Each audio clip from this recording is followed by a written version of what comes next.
Blog Talk Radio.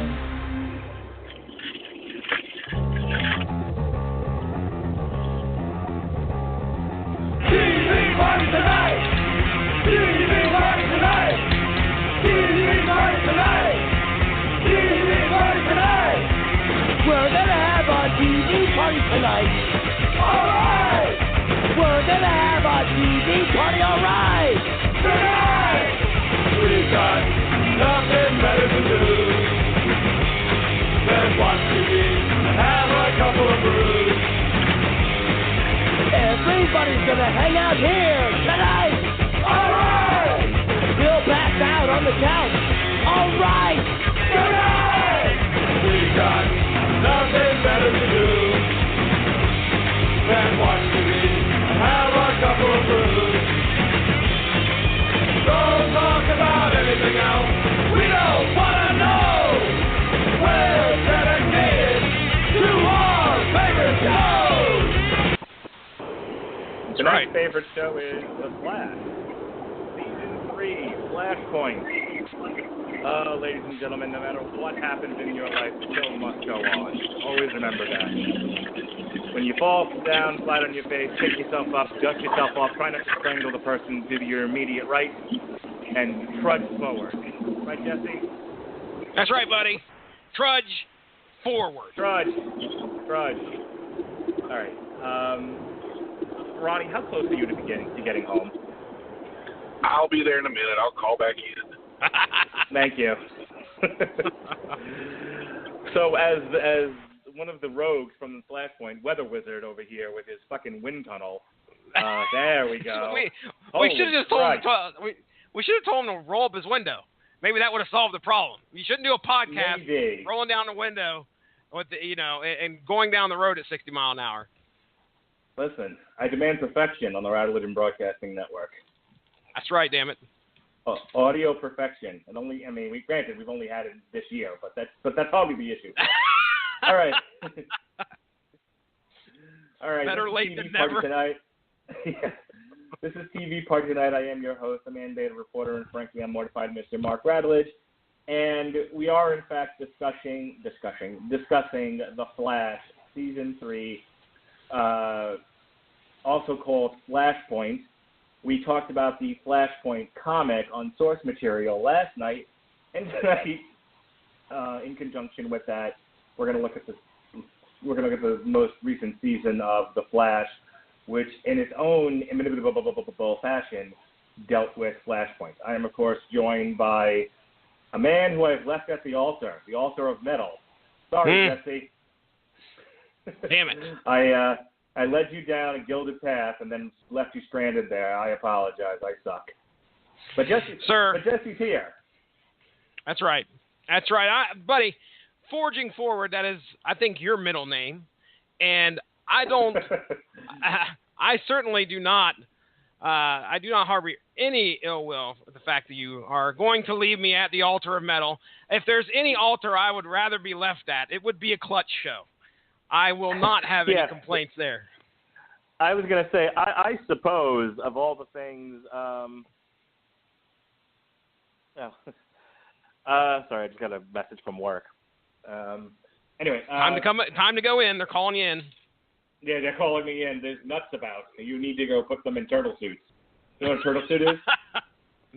Turtle suit? Turtle suit. It's a colloquialism for a safety gown. When we put people on suicide watch in jail, and this is not just where I work. This is any correctional institution. If you put people on some sort of psychiatric observation or suicide watch, as it's also called, you give them a safety gown, and you take away their underwear so they can't hang themselves with it. And the safety gown makes it incredibly difficult to shred and fashion into some sort of a noose. Basically it's a thick blanket with the arms cut out. Think of it as a snuggie. Remember the snuggie? Remember the blanket we got sleeves? one. We got one or two. So think of it as a snuggie. Now cut the sleeves off. Cut it so that it only goes up to about your ankles. Put Velcro on it so that you can keep it around yourself, and make it about as thick and uncomfortable as burlap. Oh boy. Yeah, and it's green. I don't know why okay. it has to be green, but it's green, so it's called the turtle suit. That's what. There you go. I was asking why. I was sitting there going to ask why it was a turtle suit because I wondered if there was like some kind of weird backpack on it or something. But okay. It comes with katana blades and nunchucks. It just looks cool. The prisoners can't use them, but they look damn cool. Anyway, I apologize, ladies and gentlemen. I got momentarily distracted by a work text, but that's fine. We're going to put that to the side and get back to the Flash. Now, you've watched the entirety of Season 3, is that correct? Yes, sir. Yes, sir. Although it was quite slow for me, I'm saying. I went at a slow pace getting through these episodes, but I finished it up. I was able to catch up. I was able to catch up right before they ended the season. So at a leisurely pace, I made my way through, but I was able to be on top of it so I wouldn't miss out on any of that fun conversation on Facebook because I knew I wanted to be part of that. Yes. You are my time travel expert, so we will have to have a conversation about that because I still don't understand what happened, but we'll get to it. Mm-hmm. Now, I have to ask, as I stall for time here to let Ronnie Adams park his car and get in the house where he's, listenable. If he calls back and he says he's in the house and there's like a fucking tornado going on, we're going to have problems. Yeah, there's a fucking elephant in his living room. Sorry, guys. Let me ask you a question. Yes. Is this the only show in the Arrowverse that you watch? Or do No. you watch the other Arrowverse shows? I watch every Arrowverse show except for Arrow. How's that? Wow. Yeah. You don't watch Batman with a bow? No, afraid not. And my aversion to that show, I think a lot of it is because I came into this watching The Flash, and I didn't want to have to go back and catch up on the previous seasons of Arrow. So it's one of those things where I'm probably going to do that at some point when I have the time and I'm just like looking for a show to watch. But here's the thing, we'll talk a little bit about it in this season, but the crossovers kill me. If I can recommend getting yourself hospitalized into a hospital that has Wi-Fi, that's the best way to catch up on one of these shows. Let me tell you. I mean, this year, both times I was in the ER, I caught up on Arrow. It's been great. Yeah. I highly recommend it. I'll go ahead and watch it from my own couch. I hope you understand. Not that comfortable hospital bed that I hear so much about that everybody raves about. Unfortunately, it's great. You get no sleep. The nurses come in on you every 15 minutes and they bring you food. It's fantastic. Let me quick pause here and bring on Captain Underpants, the Lorax. He speaks for the trees. He's connected to the green. Ronnie Adams, how do you do, sir? How'd I go from Captain Underpants to Swamp Thing? I'm glad he got that reference. Hell, I had to look that stuff up last night. What's up, Ronnie? What's going on, gentlemen? Sorry about the call in on my vehicle earlier, but you do what you do. Hey, you called in at least, man. That's the big thing. You called back. That's the important thing. You didn't be like, what, fuck that bitch. I call into a show. He tells me I'm not good enough if I'm in my car. My car's good enough, daggone it. Because I'm good enough and I'm smart enough and goddamn it, people like me. I speak for the trees. I speak for the freaking tree. He's connected to the green. Are you? We were just talking about as we slowly get into this. We were talking about familiarity with the other Arrowverse shows. Is Flash the only one you watch, or do you watch the other ones as well? Oh, I watch Arrow. I watch Flash. I started Legends of Tomorrow, but I have not caught up with it yet. Supergirl, I've watched all of season 1, and that's it. That's the only ones, right? Okay. Yeah. I'll tell you how much like how Jesse was, and I know we kind of cut you off there, Jesse. I'll let you finish up in just a second, but you started kind of the way that I did. I had heard Arrow was good. Larry Zonka from 401mania.com talked about, Arrow's actually a pretty good show in its early goings before even The Flash came out. And I was like, well, good for you, Larry. I'm glad you enjoy it, but I can't bring myself. I care as little about Green Arrow as I do about Hawkeye. In fact, slightly less, because at least Hawkeye once led the West Coast Avengers, and that's a comic I read. So I was not. I was a huge fan of the West Coast Avengers. Okay. I had no interest in Green Arrow. Just a guy running around with a bow and arrow did nothing for me. Little did I know that it was apparently Batman with a bow. But I had heard nothing but good things about The Flash. And I had watched all of season 1 on Netflix. I binge watched it on Netflix before season 2 had even come out. And I really did fall in love with the show. Binge watched season 2, and then I watched season 3 live. Supergirl, I watched the first season live when it was on CBS, and then I've watched it live on CW. I adore Supergirl. I think it's one of my favorite shows on TV right now.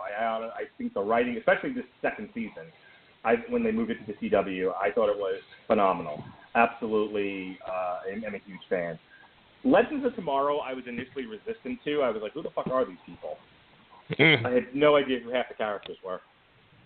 But I was bored one day, and instead of doing important, dad or husband stuff, I was like, I'm just going to watch a new television show. So I watched Legends of Tomorrow on Netflix, and I didn't realize what a great television sci-fi series it was. So fell in love with that show, and then I watched the second season live. Arrow, I came to late, as I joked with Jesse. It was the only show I hadn't watched, and I figured, well, I've heard it's pretty good. I've watched all the other shows. I'm in a hospital bed, gasping for air. What else have I got to do? So I watched Arrow season 1, and I got hooked on that pretty much. So I have to say, of all 4, and I want to ask if you guys agree with this, of all 4 shows, is Arrow not the weakest? I think Flash is the strongest, Arrow is the weakest, and then depending on your point of view, there's Legends and Supergirl right there in the middle. But I would personally rank them Flash, Supergirl, Legends, Arrow. But Jesse, what do you think? Well, I can't really speak too much on Arrow. I have heard a lot of people and their discussions about it. It seems like I hear more complaints about Arrow than I do praise. So if I was just to base it upon that, I would say for sure Arrow has to be the weakest.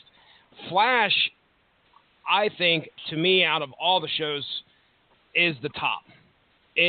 For some reason, this one feels like it's the series where I can identify and love the characters the most. I don't have a whole lot to gripe about. I found a couple as I was preparing for this show, but I can't find a whole lot of problems with the storytelling and the way that I enjoy the characters in The Flash. Supergirl, again, in the middle. Legends is probably second from the top because you guys know I love my time travel. And now I'm stuck at a point where I'm stuck at a point where, we got 2 shows that are in this Arrowverse that deal with time travel a lot. But I would probably say that I have less to gripe about Flash than I would with Legends. And that's it for the Arrowverse, right? Is there any others? There's just those 4 shows. Just those 4. Just 4 shows. Okay, and I think I think it's kind of, Black Lightning's coming, right?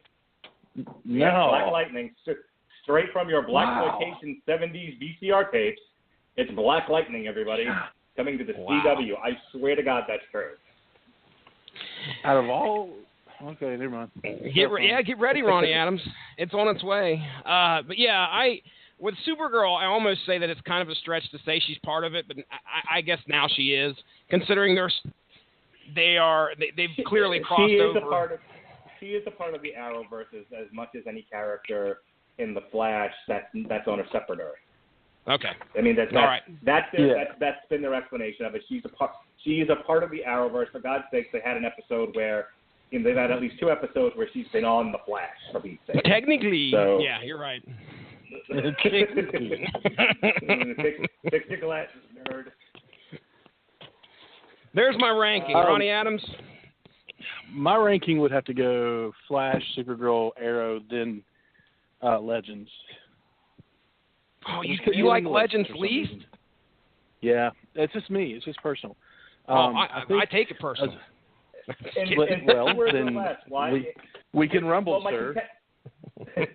Easy. My contention was that, and then we'll shift into actually talking about the Flash. But my contention was that Arrow is the worst and or the weakest. It's not a bad show. I don't want people to think it's a bad show. I just don't think it's the strongest of the 4. I think it's the weakest. But you would relegate it to just above Legends. So in 50 words or less, why exactly? Okay, if you're going for actual good show, then definitely Legends is above Flash. But if you're going for Ronnie Adams, what I'd rather watch, Arrow, because it's just kind of a nostalgic thing with me. I'm actually into the Speedy, Arrow, the whole nine, the whole thing, But there's a formula to Flash or a formula to Arrow. There's a much in a lot of seasons and a lot of the shows, I fast forward through his flashbacks because I don't really care. I just want to know what's going on now, because it's almost a direct parallel to what's going on now. Or I don't really need to know how. He was on the island, he got off the island, but now he's been on and off the island more than the characters have lost. So I don't care anymore. Just show me what he's going through now. So you just show me what he's going through now, and that's where So I get it, totally. As far as ranking the shows as a good shows, definitely Legends above Flash. But what I would rather watch, just because I've been into, Legends above Arrow. Flash is number 1. But okay, Legends so above Arrow. hold on a second. Just make sure. Legends is not Flash, Supergirl. Flash. Oh my God. Go. You would make this tough. What I would rather watch, this is Ronnie's watchability list, is Flash, Supergirl, Arrow, then Legends. Okay, now, so Legends. like I said, if you're asking, Legends is last. Okay. If you're asking me, about writing and a good show and everything, all of them are good shows. All of them have pretty good writing. It would go Flash, Supergirl, Legends, then Arrow. Because I'll admit it's a better show than Arrow. I've just been with Arrow longer. Gotcha. Okay. So we're going to transition into actually talking about season 3 now. But before I do, in case people are wondering why are we only discussing Flash season 3, why isn't there also a TV party for Supergirl season 2, Arrow season 5, and Legends season 2? 1, because I haven't watched Arrow season 5 yet. 2, because I wasn't going to do any of these. There are just certain shows I watch and I don't feel the need to talk about. Gotham. So I just, I watch them live as they come out. I don't binge watch them, and I don't feel the need to talk about them. I wanted to talk about this because, and here's our transition point. Ready, everyone? Googly? Here we go. Here we go. The impetus of season 3 was the Flashpoint paradox. And the Flashpoint paradox is simply Barry Allen runs back and stops his mother from being killed. There's the comic version of this, which we talked about on source material. There's the Flashpoint paradox DC animated movie, which we discussed in addition to the comic book but didn't get its own podcast. And now we have Flashpoint as handled in the melodrama The Flash on the CW. So here's how they handle it. Now, they obviously don't have the greater DC universe to work with. There's no Aquaman. There's no Atlantis. There's no Wonder Woman.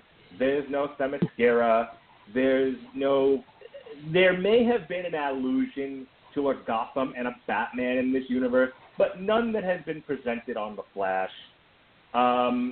We have we've been introduced to at least one Earth's version of Superman and Supergirl, and they are a part of the Arrowverse, but they don't exist on the same planet, on the same Earth, as this iteration of Flash. So for the purposes of Flashpoint, they don't really count.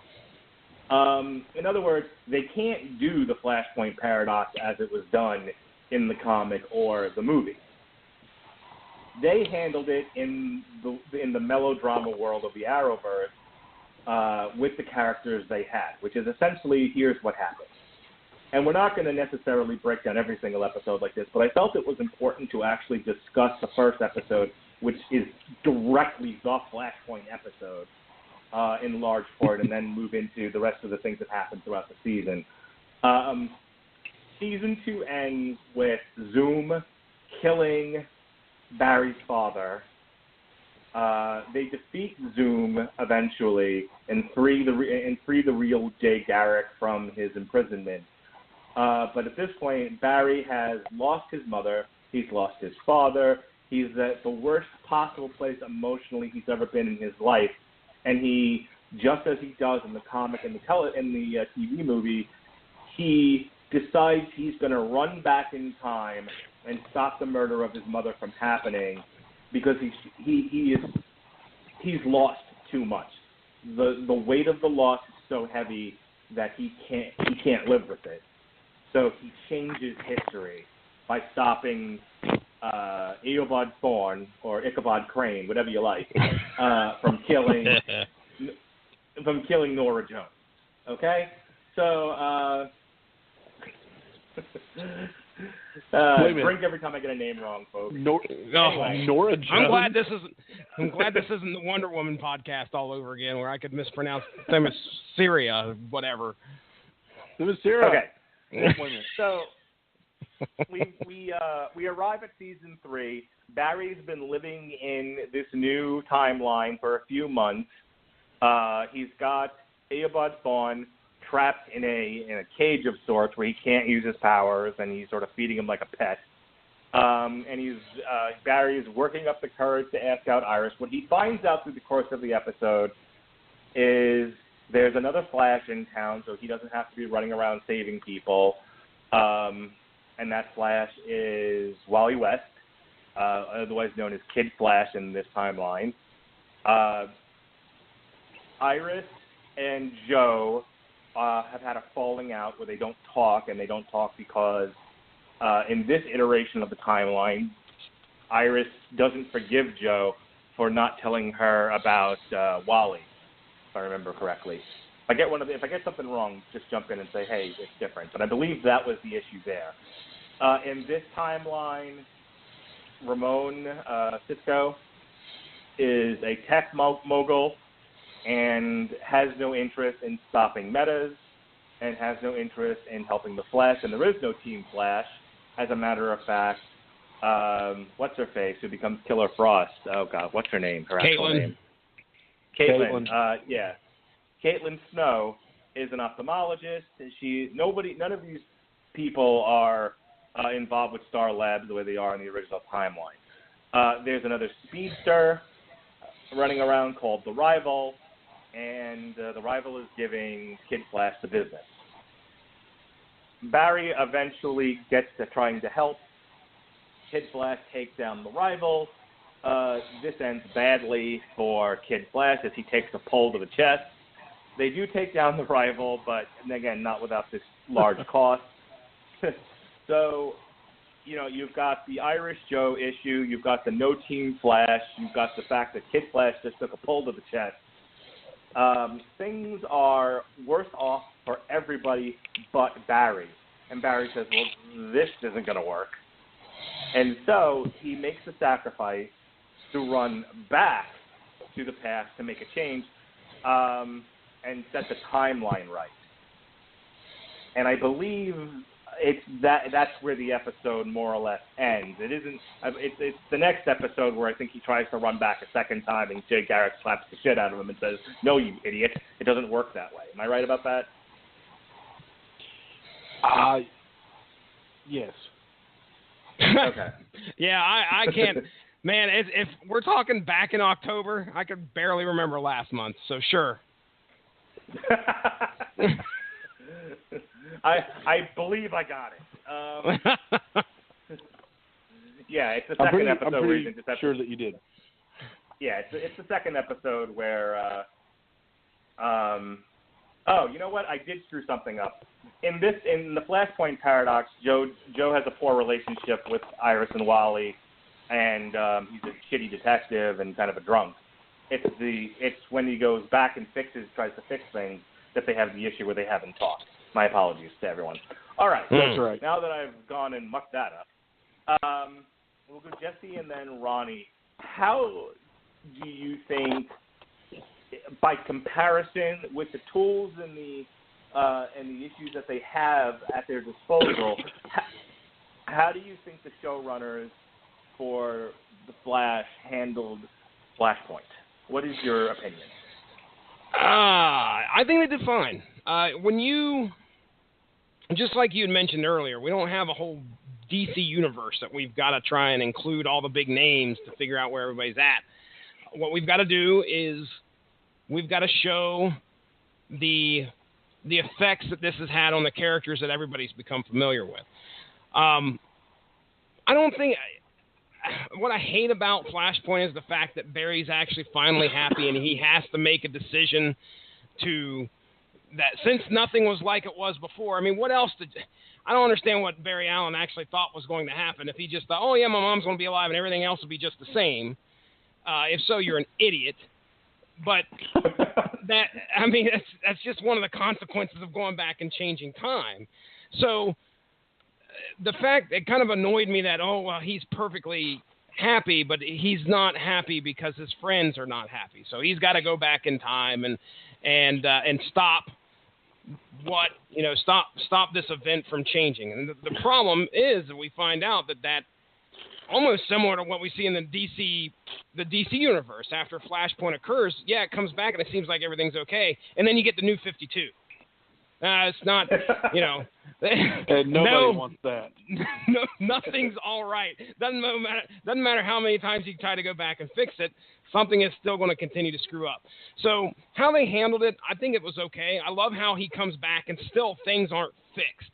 It's not like he just went back and flipped the switch. It still had repercussions throughout time, and things weren't all back to normal as he went back. So anyway, I enjoyed it. Anytime, I've said it many a time on every podcast, I have the opportunity to talk about something that involves time travel, you put that plot device in it. If it's handled well, which I think they did fine, then I really enjoy I really enjoy whatever it is presented. So I was okay with it. Ronnie? I think they did very well for what they had. Of course, like you said, they don't have a whole DC universe to back up, everything that they did with the Flashpoint paradox. But there's only so much you can do when it's TV shows. That you have to write your own. You have to make up your own stuff to go along with it. So I enjoyed it. Did we? I do. I was going to say, did we get a whole lot about the rival?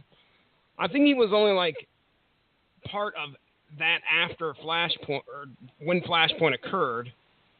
And then as we go into the next episodes, like obviously after Flashpoint is quote unquote corrected, the rival's no more. I thought it was neat to have another, I mean, how many evil speedsters can you have?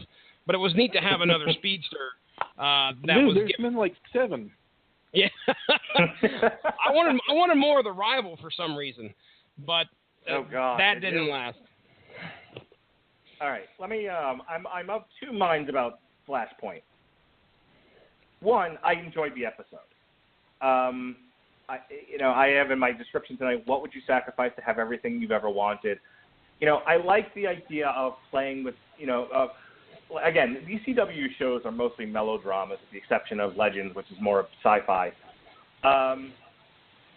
But the Flash is absolutely a melodrama, and even though there's action in it, even though there's comic book elements to it, the show is nothing without its relationships and its feelings and they've run Barry, through season 1 and season 2.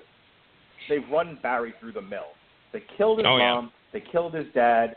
The first Harrison Wells turned out to be a villain. They have fucked with this guy 8 ways from Sunday. And I think recognizing that there comes to a point with every human being that there's only so far you can push them before they're going to break and do something terrible.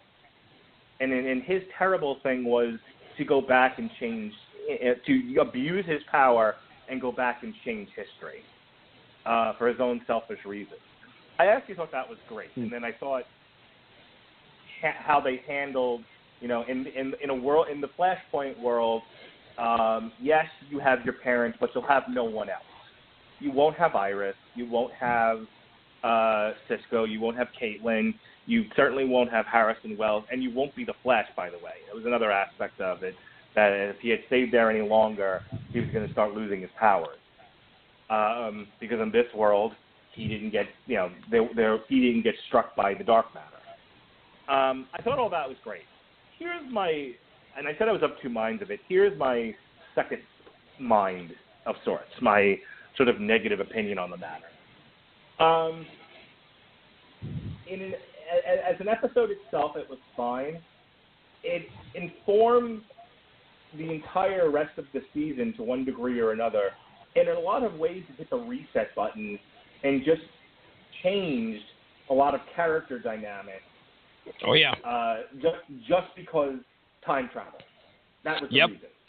It is clearly obvious that the showrunners used that specific plot point or plot development, however you want to call it. They use that so that they can just almost use it to spin a new season with the same characters, but at just a tiny different roles. Just a tiny bit different. They established in season 2 that Wally West doesn't get super speed and that Caitlin isn't Killer Frost in this world. And then they were just like, what? Fuck it, Flashpoint. And now they did. Yep. Yep. And so there are other minor details, but there's another show that I used to watch on the Sci-Fi Network. I don't remember the name of it anymore, but it was a sci-fi heavy science detective show, where basically the constable of the town, there's a U.S. Marshal becomes the constable of this town, and this town is filled with scientists that work for this one company. And you're talking about Eureka. Yeah, Eureka. Oh, that's a great show. Eureka was great. The only problem with Eureka, every season or so, they say, fuck it, and change everything.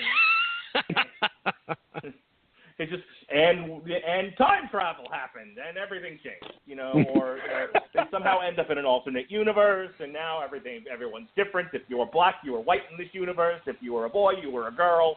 People, dogs and cats were living together. It was mass hysteria every fucking season. And it got to be a little bit. It got to be a little excessive. So they're obviously not going to do that with Flash. I think they're done with time travel as a means to change character dynamics as such. So, but it's a little frustrating for me, and you guys can take a minute to respond to this, and then we'll move on to talking about the episodes and the other dynamics. It just gets to me because I feel like it's lazy writing. And I'm not saying by doing Flashpoint the writers are being lazy. I just feel like if it becomes overused or abused, it could be writers become too reliant on fuck it, time travel as an explanation for things, and that frustrates me. Yeah, I mean I feel where you're coming from. I understand that using something too much, and you see it, if an audience sees it so much, they're going to get tired of it. What we have here is a case where we have so many superhero shows, it affords them the opportunity for a show that has that type of trope, sci-fi, we got superheroes, and if it's afforded there and they have the opportunity, it's going to feel like laziness for them to use it. Man, I don't know. I am torn because I love seeing it. I love seeing it be used, but man, remember how we had that one conversation about, there's going to be too much, we were talking about Marvel movies. There's going to be too many superhero movies. It's going to oversaturate the market. Everybody's going to be upset. That was, me being paranoid. I'm paranoid about time travel as well, being used too often, because it's going to start to get abused. And to be honest, what they did here in these seasons that with the Flash, it's clear that they just used that, or they used another dimension like they did with Wells. They bring in the whole new Wells. Guy acts totally different compared to the other one, which made, I think, the show a little bit more fun. But the fact that they had, they have that opportunity to just change things on a dime if they wanted to. Yeah, I think they're going to use it. Yeah, I understand you're frustrated, man. Ronnie? Well, when they have a character that everybody likes, and everybody liked Wells. Everybody did. I liked Wells.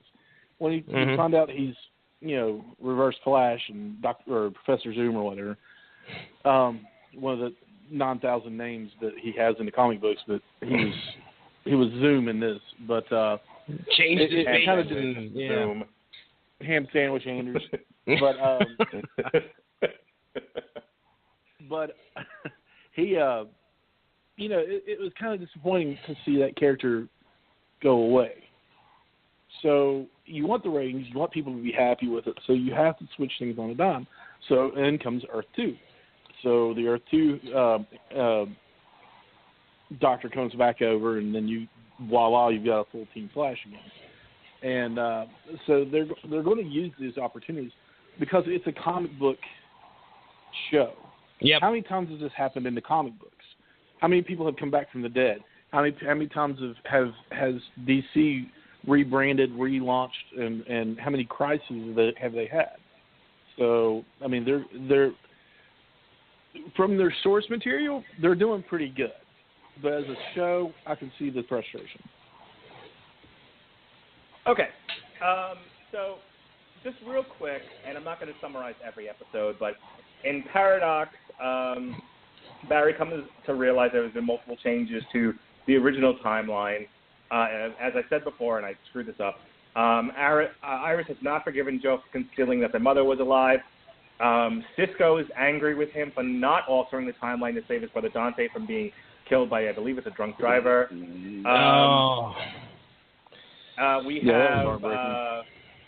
We have Julian Albert, who is his new CSI partner, who does not like to trust him. Yes, Malfoy. I could not remember his Harry Potter name. Yeah, now he works with Malfoy, and then Malfoy thinks he sucks.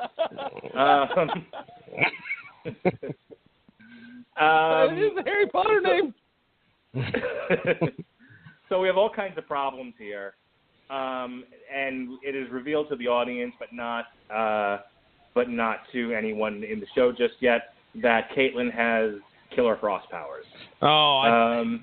This is by far the most frustrating part of this show for me is Caitlin Snow and her struggle between evil and being a normal person. And we can get more into that, but man. Yeah, well, that's something I want to debate with you. So we'll double back on that when it becomes more relevant after she goes full dark side. Yes. All right. So Barry's like, oh, well, this isn't going to work either for me. I don't want everyone mad at each other. So he tries to go back in time to fix it. He's intercepted by Jay Garrick, who tells him, look, you idiot, you can't keep doing this. Jay Garrick / Jesse Starcher. Thank you, Jay Garrick. Look stupid. The timeline never resets exactly, and he has to learn to live with his mistakes, and it would be helpful if he stopped going back in time and fucking things up in the first place. Now, the first 9 episodes deal with the immediate impact of Flashpoint, and the villain for the first 9 episodes is Alchemy. We have this being running around who is recreating the metas from the Flashpoint timeline. First one being the Rival. Later on, we'll do Magenta and some others. But we have Alchemy running around using the Sorcerer's Stone. No joke. That's the actual name. The Philosopher's Stone, not the Sorcerer's Stone. Sorry. The Philosopher's Stone to create metahumans from Flashpoint. They take down the rival, but there's more to come. So let's just talk about that. The first 9 episodes we'll call the Alchemy episodes. As the first major arc, everything coming out of Flashpoint, et cetera, et cetera. So that's Paradox, Magenta, the new Rogue, Monster, which if you'll remember is the one kid with the hologram that's running around allegedly killing the city. Shade, Killer Frost, hang on, nope. Okay, they do introduce Savitar in the first 9 episodes. They introduce him at the end of 6, which is called Shade. But I think where I want to say they really did bookend things and say, okay, we're going to shift from Alchemy to Savitar is episode 9, and that's the present. So it really is the first 9 episodes that deal mostly with Alchemy, and Savitar is a minor part of it. And in between there, we also have the Invasion episode, which was the big crossover with Supergirl, Arrow, and the Legends of Tomorrow, where the Dominator showed up. And then, like I said, then we have the present, and then we broke for the season, and we come back with borrowing problems from the future. So let's just right now talk about the first 9 episodes. Jesse, from what you can remember, what did you think about these episodes coming out of Flashpoint and then Paradox that dealt mostly with alchemy? I wasn't too thrilled with the whole alchemy thing, and that whole alchemy arc. It just felt like I had this. Well, it ended up being Julian, right? It was Julian, and like you couldn't tell that from the first little hint. And like for 7 episodes, they kind of kept you hanging on. Like, is it going to be him? Is it going to be him? I knew from the get go it was Julian, because the guy's a jerk anyway. And then we had all these little clues throughout. And I really don't remember that being that big of a plot point. How did he tie? What was the biggest part about that? I mean, do you guys remember? Other than just trying to figure out who he was and him bringing back the rogues, was there anything else that stuck out that Alchemy did that made it seem like he was a huge threat?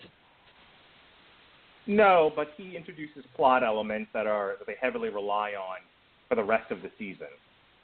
From episode 10 on until the very end of season 3. Savitar is the big bad, and he's really the central figure. Mm-hmm. And the Philosopher's Stone is a big part of that. And we'll talk about that when we get to those episodes. But he's more of it isn't so much what he does; it's what he brings to it's what plot elements he brings to the table. Yeah. I think the other thing but for those episodes was, again, it was just Barry kind of feeling out the familiarity and the differences of what he was used to in the previous universe compared to what he was in now. I mean, they were talking about, I'm looking at the synopsis for episode 6 here called Shade, and it says, when Wally starts having dreams about being Kid Flash, Barry realizes he has to tell Wally, Iris, and Joe about what actually happened to Wally in Flashpoint in order to try and keep him safe.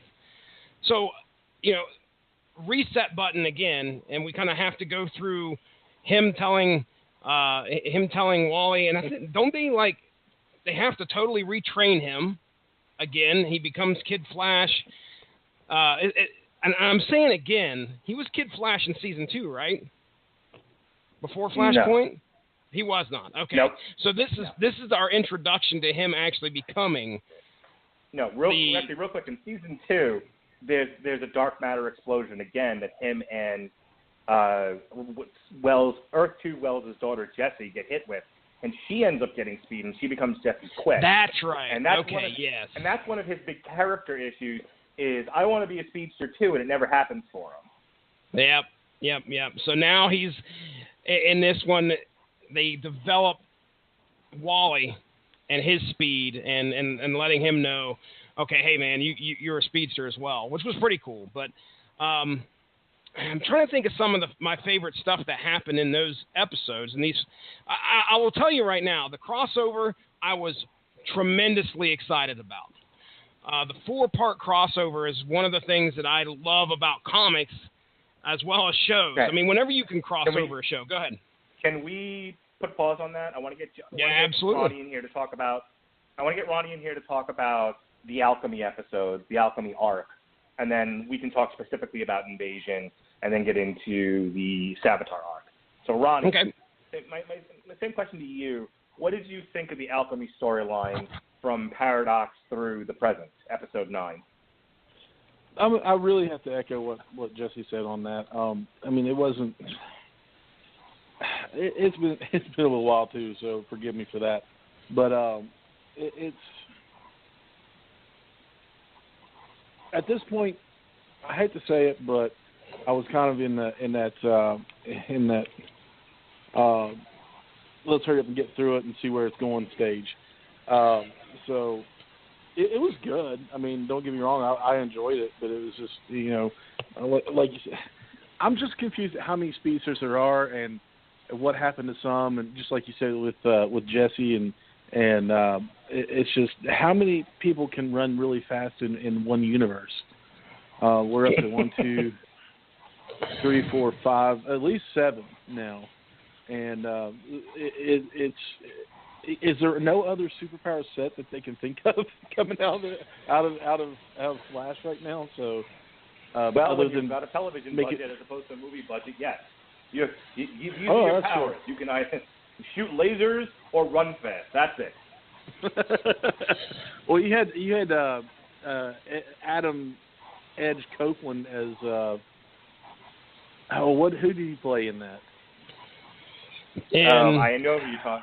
I remember the episode. I don't remember what powers he ended up having. Gosh, well, I mean, I think he was just really strong. So, but it was good. I enjoyed it. I've always enjoyed the Flash. So that's pretty much where I am on that.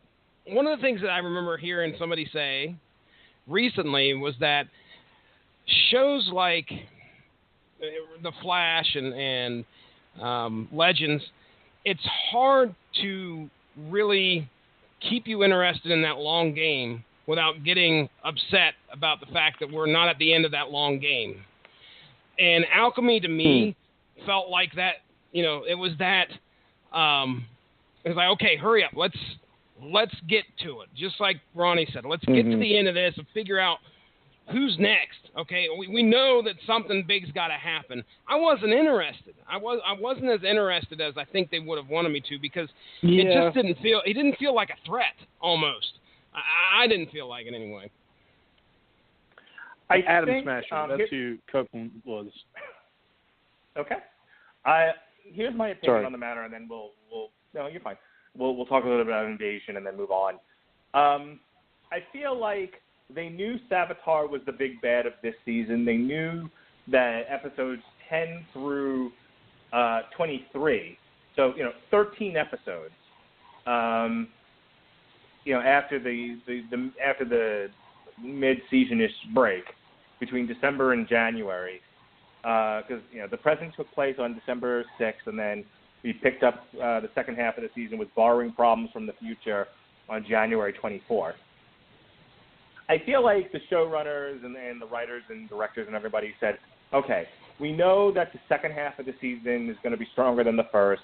We need to get there, but we need to, Flashpoint has to have some consequences, and it can't just be relationship stuff.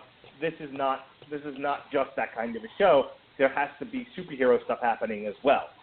And so I think Alchemy was less a character and more a plot tool to give, to throw more metas at Barry, but giving them, but making it more interesting than just the meta of the week. Yes. It was, hey, well, what if these are further consequences of Barry's giant fuck up? That gives this stuff added weight. So, for example, you have Magenta. She's a girl who didn't have powers before, but now has powers as a result of Flashpoint, and she's causing all these problems. This is something Barry has. It's not just a meta that he has to deal with. It's the consequence of his actions that have caused a great problem. So in that sense, I thought it was strong, even if the character itself was kind of a nothing character. It was more of a means to an end. Yeah. A gateway to the good stuff. It was a holdover. You were in a cooler airport waiting for the ride to your destination. All right, so the big four-part crossover. The big four-part crossover that occurred between Arrow's Legends, The Flash, and Supergirl. Invasion, the Dominators. Jesse, you were starting to talk about this. Give it to me, brother. Okay, like I said, comic book crossover is one of my favorite things ever. If you had a title crossing over with another one, X-Men, you saw X-Men and X-Factor, and there was a large crossover multi-issue. For some reason, I really dug that as a kid. But when companies crossed over, that was even better. Now, when it comes to TV shows, when TV shows can do a crossover, that's a big thing. So I was excited when I first heard. I was like, oh, man, they're going to actually do a crossover between all four. And we've had, I think, clearly Flash and Arrow have crossed over before this, but I think this is the first four-parter that they've ever done involving everybody in the Arrowverse. My biggest criticism was the fact that they made me watch. This was the first Supergirl episode I ever watched, by the way, and so I could make sure that I don't miss any part of this crossover. I had to watch that Supergirl part first, I think, and everything dealt with the whole show first, and then at the very end, we got a tiny little bit of what started the crossover. That made me kind of mad. But regardless, I would have loved to have seen all of them at the beginning of that episode. It seemed like they just wasted that whole episode, and they got me. How's that? They got me. But anyway, I watched their show, damn it. But yeah, the Dominators themselves, that was pretty cool. The first exposure I ever had to the Dominators were actually back on source material. Like it was like the 8th episode, 7th episode, where it was a crossover between the JLA and Predator. And the Dominators were the ones that got a hold of the Predators and the JLA and combined their DNA to make these like super predators, and the Dominators were all behind it. So I was like, oh man, what could they possibly bring in this series? Well, I enjoyed it. You get to see a lot of how this is where some of the effects of Flashpoint actually were shown to have affected other characters, like in DC Legends. Specifically, Professor Stein and his daughter that he never knew he had. He's gone on about gallivanting through time with Legends, the rest of the Legends, and comes back and he finds out that he has a daughter, all because of this effect from Flashpoint. So I loved the theory of the crossover. The execution at the beginning I didn't like, but towards the end I was satisfied. I mean, we got everybody in there. Everybody was doing something. It could have been a little bit more accessible because there was some stuff. If you weren't watching a certain show, you didn't know why, like, Arrow was acting like he was. I was going to say, the Arrow episode confused the fuck out of me. Yeah, I'm like, okay, what's going on? So, but I still was able to understand the whole overarching part of it. I think my favorite part of the invasion were the allusions to the comic book stuff. They're using it. They're using a hangar bay. It looks suspiciously like the Hall of Justice. Things like that. Mm-hmm. I got a kick out of. Honestly, I think the Flash and the Legends episode were the strongest episodes of the invasion. The Arrow episode was more of a, It's a Wonderful Life kind of a thing. Yeah. And that was all that happened in that episode. And again, if you weren't watching Arrow, it was completely useless to the overall storyline. And you're right, Supergirl was like 99.9% a Supergirl episode, and Barry shows up at the end. Quick, jump into this portal. We need you. All right. Get into the car. Bring Jennifer along. Yeah, we need her too. Molly, get your kid. Where we're going, we don't need roads. All right, Ronnie, your real quick thoughts on the invasion storyline, and then we're going to move on to part 2 of second half of the season of Flashpoint. I'm like Jesse. I'm always really excited to see crossovers like that. It's funny to me that Arrow started out, and the only character that out of these TV shows that really came out of Arrow was Barry Allen. That's the only one I remember seeing spawn from, the TV show that spawned from Arrow, even though we call it the Arrowverse. Mm-hmm. Most of the legends and everything else, Supergirl and all that. Did Supergirl show up first on the Flash, or did she just show up on her own? No, well, Supergirl started out as her own thing on CBS. Then they decided, and I want to say it was in the first season, they decided to do, they decided that they were going to make her part of the Arrowverse by having Barry run to Earth 38 for some strange reason. When they did the famous Superman versus the Flash race at the end of it for fun. But they I think they decided that, I think they knew at some point they were going to move Supergirl to CW, and they just decided, well, fuck it, we might as well make her part of that universe. Yeah. So, seeing all these characters come together, it was really cool. It was, they do suck you in. I never thought about that. You have to watch pretty much all of them. Shows that you don't normally watch. I watch all of them pretty much, except for Legends, and then, but you do have to watch most all of them to understand what's going on in the whole thing. So it was good. I've always enjoyed the crossovers, big events, things like that. So the Dominators looked really, really odd, apart from their comic book counterpart, because I remember them looking a little more humanoid than they did in this. Mm-hmm. So I enjoyed their spin on the Arrowverse spin on them. So it was something that I was into. So I didn't really just look at it and go, oh, God, this is awful.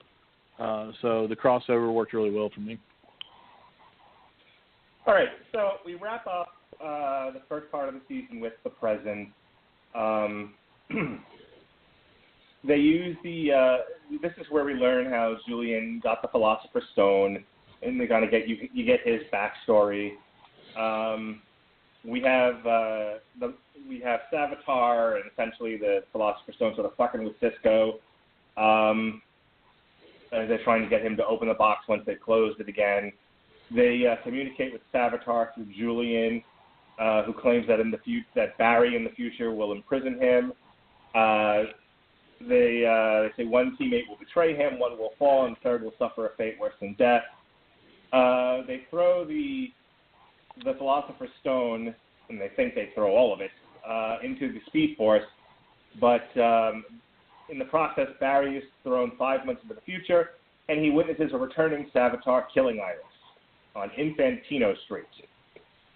Jay tells Barry the future is not fixed, while he officially becomes Kid Flash, and Julian gets Barry's job back for him, and they are now, more or less friendly with one another than they were before. And Barry starts to do crazy things because he thinks Iris is going to die, so he gets him a new apartment. And that ends the first part of the season. We pick up the second half of the season with borrowing problems from the future, which is basically they look at what happened 5 months from now, and the conclusion is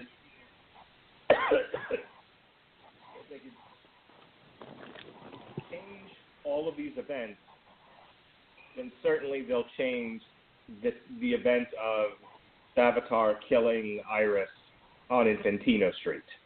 That's the theory, at least. We deal with that for the first 3 episodes before we take a break from what essentially is the major central piece of the second half of the season.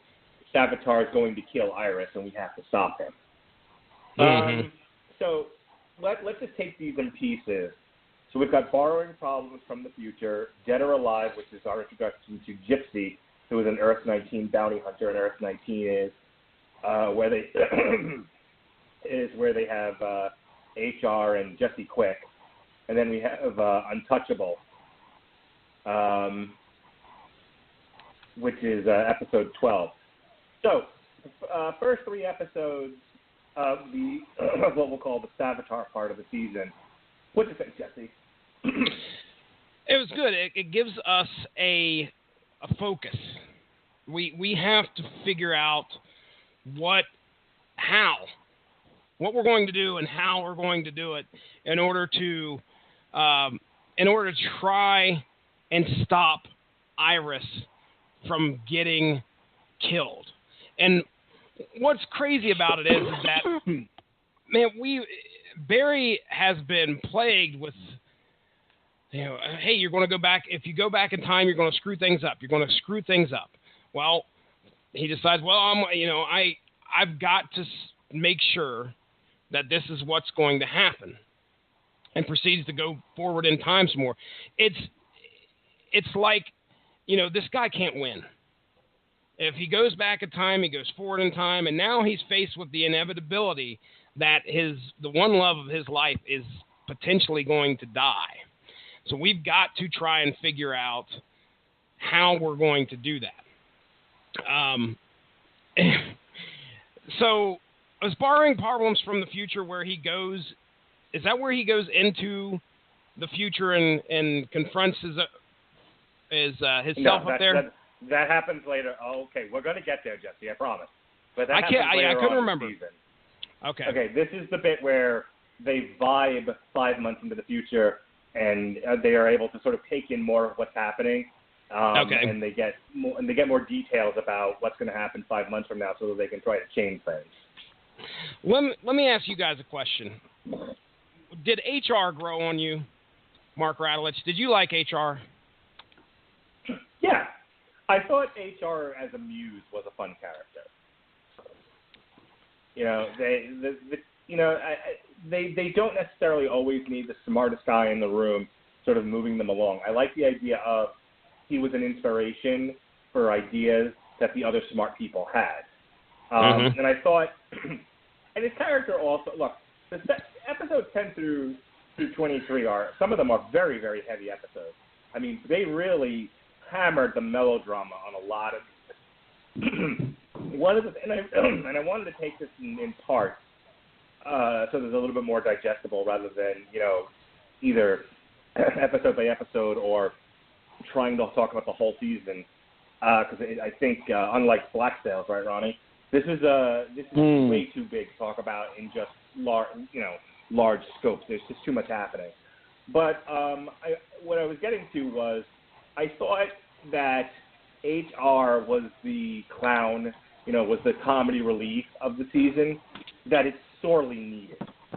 And he was considering they're going to use him as a big sacrifice at the end, which I hope they don't then undo with some Eureka bullshit.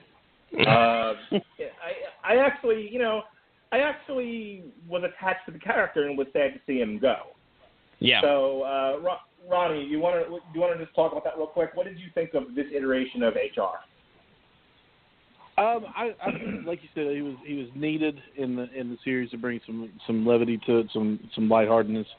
Because no matter what Barry can do, what Barry does is something always screws up for him. But he's not forgettable, and he's a very good character. He was the sacrifice that was, instead of doing having somebody else sacrifice, it was him.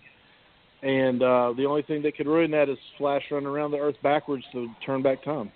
Yeah. And so it's sad to see a likable character go, but sometimes they do. They have to, to push the story forward. How about Gypsy was, I think, introduced here, or was she? Yes. Was she introduced, or did she come back? Okay. Nope, she's introduced. So what do you think of Gypsy? I like the Gypsy character. I mean, we're looking for good. The posters are out on trees, ladies and gentlemen. We're looking for good, strong superhero type women. That's where we are right now in society. And and she's fine. They gave her a power set. She very confident in that power set, and she was believable. Became a love interest for Cisco as well, which I don't know if that surprised me or not, but I enjoyed that part. I like the fact that these two people, can come together across universes. But that kind of stuck out to me. I enjoyed that. Ronnie, what did you think of Gypsy?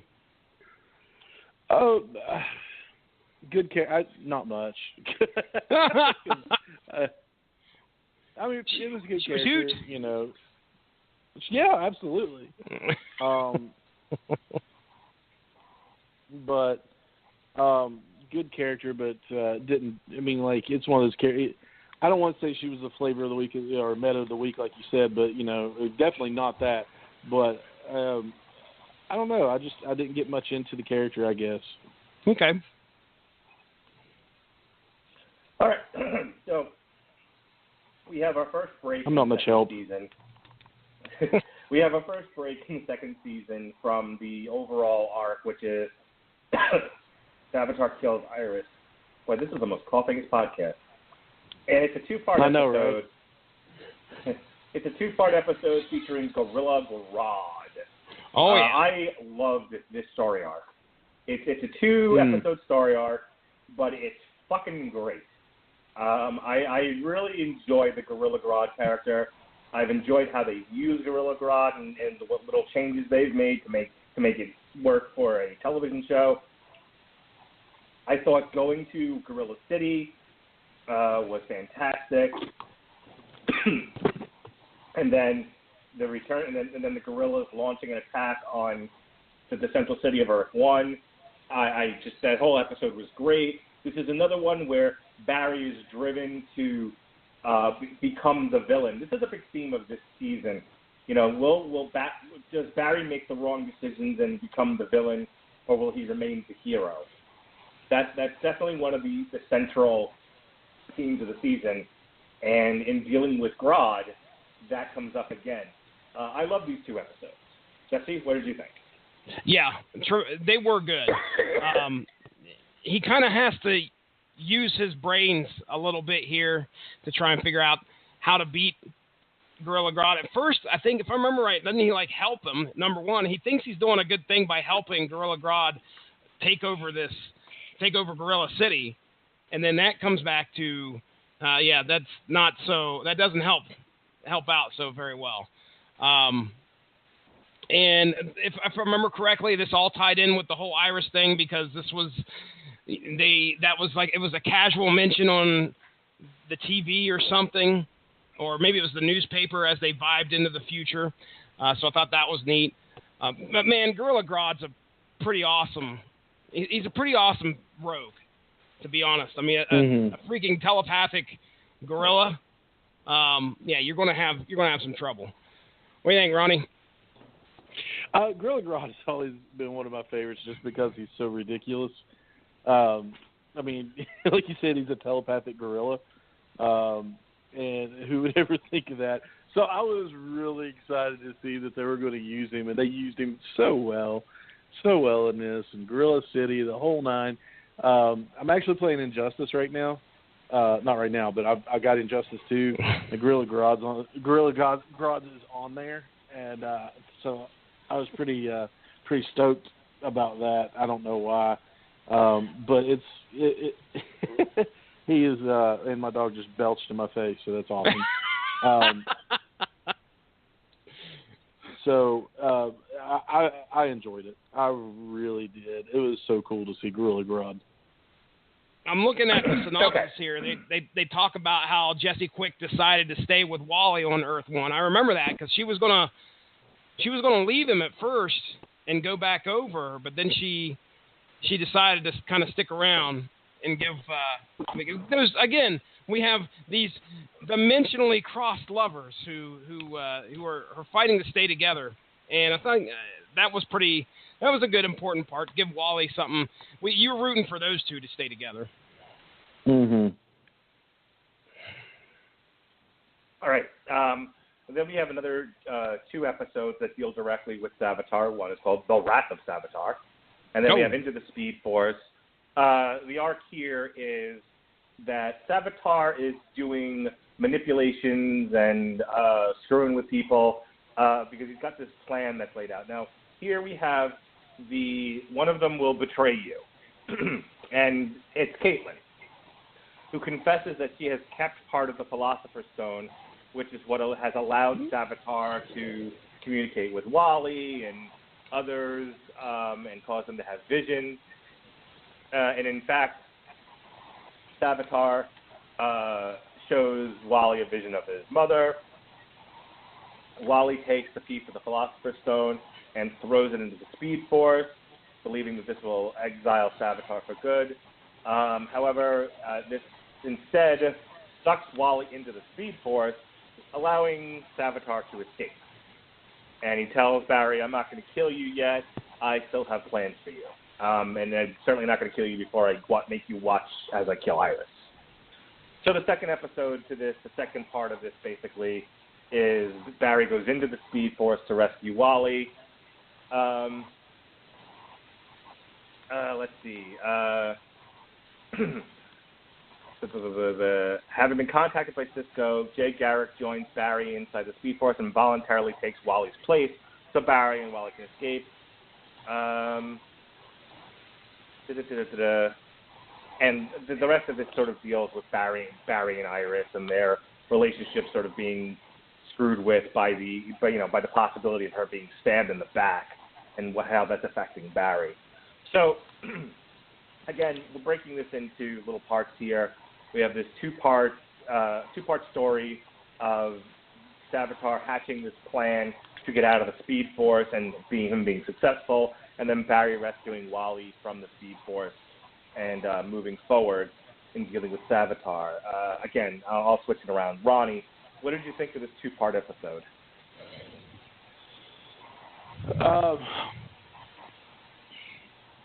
To be honest with you, I'm sitting here thinking, should I be really honest?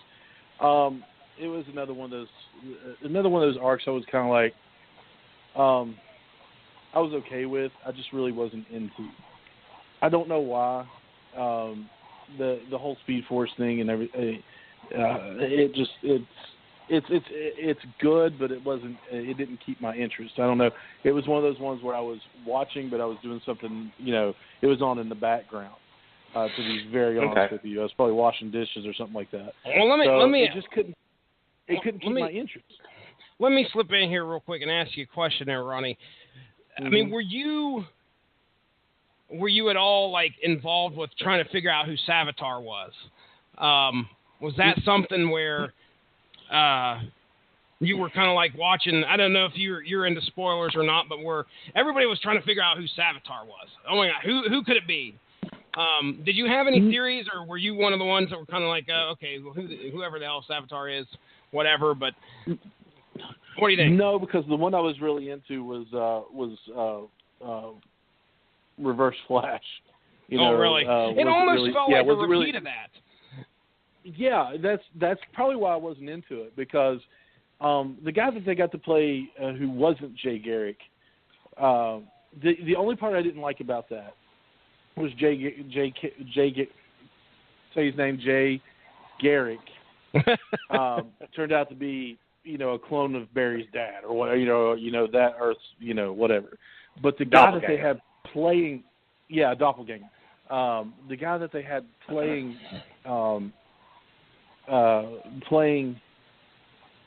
Zoom it was Zoom. I get them mixed up how they labeled them. Speedster 3, Speedster 4. Speedster, okay. Reverse Speedster 1. Yeah, the one in the black costume that talked really deep all the time. Oh, yes. Like, that's Zoom, that one, I'm pretty sure. Yeah, Zoom. The guy that was playing Zoom, who was pretending to be Jay Garrick, was perfect as Jay Garrick. So I was a little disappointed seeing that he really wasn't, the Flash from that Earth. But I love that whole mystery. Who is he? What's he doing? Oh my gosh, it's him. He's not really the Flash, and all that stuff. So this one felt like a repeat of that whole storyline. So I just didn't really care. I mean, I care, but I'm like, they'll get there eventually. I'll find out who it is. So it just didn't keep my attention. I feel your pain. I remember watching, okay, here we got Savitar again. It felt like we'd done this already. However, the mystery still intrigued me. I wanted to know who this guy was this Savitar was a speedster on a level that, the Flash couldn't beat. And that was kind of the thing that also had you on the edge of your seat when you knew what was going to happen with Iris. He was not fast enough, no matter how hard he tried, to try and get there and stop him from killing Iris, at least in these visions that were leading up to this. So the threat of Savitar felt kind of real. And the mystery of Savitar, I was like, okay, who could this possibly be? People were throwing out names, and I remember somebody saying, it was going to be, oh crap, I can't even remember the name of the person that they used. But another one of them, of course, was Barry from the future. And I was like, okay, why? Number one, why would he do this? Why in the world would he do this? Right. Why would he kill the one person that he loves? So that to me didn't make any sense. Now, as we, and this two episode arc just again kind of helps support the nefarious motives of Savitar. Why is he messing with Barry? Why does he continue to do this? And we're just building and building, and he knows it's going to happen. I'm killing Iris, and there's not a damn thing you can do about it. I enjoy the build up a little bit of it, but because I know that how are they going to beat them? That was the fun part of trying to figure out what they're going to do this season. How are they going to? We're coming up at the end. This is episode 15 and 16. So what do they have up their sleeve? There's only so much that you think that one character can take, though, because Barry Allen is kind of like this universe's Peter Parker. Everybody he loves dies. In some way. Multiple times, apparently. Multiple times. He can't have what he really wants without it blowing up in his face. He changes things, and while he's in the good, he's living a good life. Everybody else is miserable. So immediately he's like, well, I can't be happy because everybody else is miserable. It's just like it's the Parker luck. I can't be happy. That's not right. So let's change everything, and I'll be miserable, and everybody else will be happy. So I'm just like, how much can he take? Why is he DC? Why is he the punching bag right now? Mm-hmm. Did you have any theories, Mark, on Savitar when you were watching this? I think Savitar was one of two people. It was Barry Allen, which we will talk about in just a few minutes, or it was Ronnie, the original Firestorm. Oh, right. I didn't do it.